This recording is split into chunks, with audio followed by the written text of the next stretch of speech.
जैसे जामवंत जी ने हनुमान जी को ये याद कराया था कि आप समुद्र को पार कर सकते हैं, आप छलांग लगा सकते हैं। जागो जागो बजरंगबली जागो। जय श्री राम। उसी तरह से इम्यूनोथेरेपी। नमस्कार दोस्तों, आज हम बात करने वाले हैं कैंसर के फील्ड में नया क्या है। कैंसर के फील्ड की अगर हम बात करें तो आज की डेट में सब कुछ ही नया है। आज ऑलमोस्ट हर हफ्ते या तो कोई नई दवाई लॉन्च होती है या कोई नई ट्रायल लॉन्च होती है। तो आप समझ सकते हैं कि इस फील्ड में आज की डेट में कितनी रिसर्च चल रही है। रिसर्च के साथ साथ हमें नए नए रिजल्ट्स भी मिल रहे हैं, नए नए मॉलिक्यूल्स भी मिल रहे हैं और नए नए टारगेट्स भी मिल रहे हैं। तो इन सब के चलते हुए कैंसर में आजकल सब कुछ नया है। अब इन सब में से जो सबसे नया है उसके बारे में शायद आपने सुना होगा, CAR T cell therapy. CAR T cell therapy क्या है? CAR T cell therapy actually आपकी ही बॉडी से टी सेल्स को लेकर उनको थोड़ा सा मॉड्यूलेट करके, उनकी थोड़ी सी शक्ल बदल के, कैंसर से लड़ने की क्षमता को बढ़ा के उनको आपकी ही बॉडी में इंजेक्ट करके यूज करना कार टी सेल थेरेपी कहलाता है। और ये काफी ज्यादा इफेक्टिव है क्योंकि इसके अंदर आप अपनी ही बॉडी के सेल्स को एक्चुअली में तैयार कर रहे हैं कैंसर से लड़ने के लिए।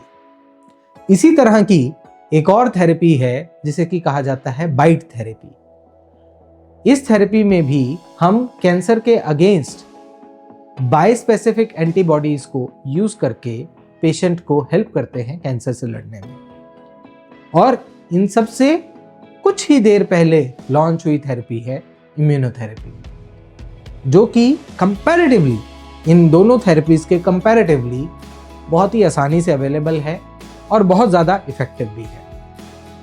इम्यूनोथेरेपी एक्चुअली क्या है? सही बताऊं, बिल्कुल सिंपल भाषा में इम्यूनोथेरेपी आपकी बॉडी का जामवंत है। जैसे जामवंत जी ने हनुमान जी को ये याद कराया था कि आप समुद्र को पार कर सकते हैं, आप छलांग लगा सकते हैं, उसी तरह से इम्यूनोथेरेपी हमारे टी सेल्स को या हमारे इम्यून सेल्स को ये याद कराता है कि आप एक्चुअली कैंसर से लड़ सकते हैं।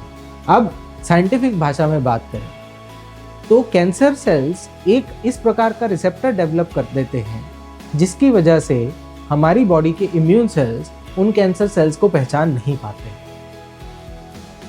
इम्यूनोथेरेपी अंदर जाके उन रिसेप्टर्स पर लग जाती हैं और उसकी वजह से कैंसर सेल्स को दोबारा से हमारे इम्यून सेल्स रिकॉग्नाइज करने लग जाते हैं और उससे कैंसर सेल को मारना आसान हो जाता है। तो ये एक हॉलमार्क है कैंसर के डेवलप होने का, जिसके अंदर इवेजन ऑफ इम्यूनिटी जिसे कहा जाता है, जिसमें एक्चुअली आपकी बॉडी में होने वाले जो कैंसर सेल्स हैं या बनने वाले जो कैंसर सेल्स हैं, जो आपकी हमारी सबकी बॉडी में रेगुलर बेसिस पे बनते हैं, पर उसे हमारे इम्यून सेल्स रिकॉग्नाइज करते हैं और किल कर देते हैं, मार देते हैं। पर जिसके अंदर ये मैकेनिज्म फेल हो जाता है उसमें कैंसर डेवलप कर जाता है। तो अगर हम किसी तरीके से इस मैकेनिज्म को बीट कर लें तो हम कैंसर सेल को मार सकते हैं। और कैंसर के ट्रीटमेंट में आज की डेट में नया क्या है? Targeted therapies.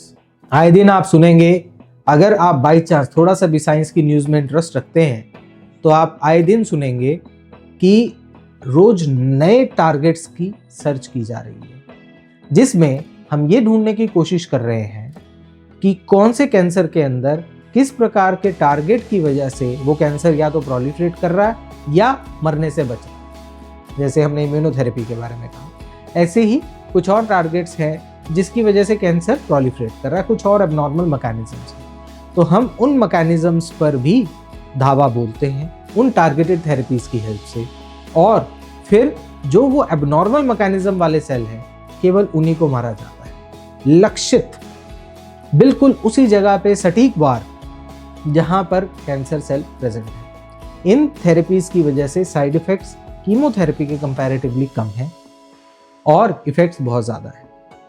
और अब नया क्या है? दूसरा है एंटीबॉडी ड्रग कंजुगेट्स, एडीसीज। एडीसीज का क्या मतलब है? ये basically heavy amount of chemotherapy को सिर्फ टारगेटेड सेल के अंदर इंजेक्ट कर देती है। तो ये सेल के लेवल पर जाकर इंजेक्शन देने का काम करती है, जिसकी वजह से बाकी के आसपास के सेल्स के अंदर या बाकी की बॉडी के सेल्स पर जनरली साइड इफेक्ट्स बहुत कम आते हैं। तो इसमें एग्जांपल आता है ट्रास्टुज़ुमैब, दरक्सटिकैन, सेकुटुज़ुमैब, गोवेटिकैन, ऐसे बहुत से एग्जांपल्स हैं जो आपको देखने को मिलेंगे। तो अब अगर हम बात करें, अभी तक जो हमने बात करी है कि कैंसर की थेरेपी में बहुत कुछ नया आ गया है और अब एक नई टर्म निकल के आई है जिसे बोला जाता है प्रिसिशन मेडिसिन, प्रिसिशन ऑन्कोलॉजी, यानी कि आप पेशेंट को प्रॉपरली मॉलिक्यूलर लेवल तक डायसेक्ट करते हैं और फिर समझते हैं कि उसमें कौन सी थेरेपी मोस्ट इफेक्टिव रहेगी। और नया क्या आया है? डायग्नोसिस में नया आया है NGS। NGS का क्या मतलब है? Next generation sequencing. इससे करते क्या है? इसकी हेल्प से आप जेनेटिक लेवल को पढ़कर कैंसर की तह तक जाने की कोशिश करते हैं। हम सबको पता है कि कैंसर होने में कहीं ना कहीं जीन लेवल पे कोई ना कोई प्रॉब्लम जरूर होती है। हम उस जीन लेवल की प्रॉब्लम को ढूंढने की कोशिश करते हैं और उसकी हेल्प से अगर पॉसिबल हो सके तो हम कैंसर को मारने की कोशिश करते हैं। तो डायग्नोसिस में भी नया आया, इलाज में भी नया आया और इवन सर्जरी में भी नई नई चीजें आ रही हैं। जैसे बात करें पाइपेक, हाईपेक और रोबोटिक सर्जरीज और बहुत सारे तरीके से सर्जरीज की जा रही हैं ताकि मरीज में इन्फेक्शन का रेट कम हो, ब्लीडिंग कम हो और उसके अंदर बेस्ट रिजल्ट्स अचीव किए जा सके।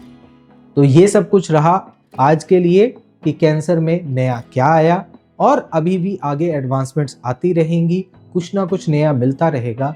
इसलिए कैंसर के ट्रीटमेंट के लिए होपफुल रहें, अपनी उम्मीद को ना छोड़ें और ना उम्मीद होने से कैंसर का इलाज उतना ही मुश्किल होगा जितना कि उसको इलाज ना करने से होगा।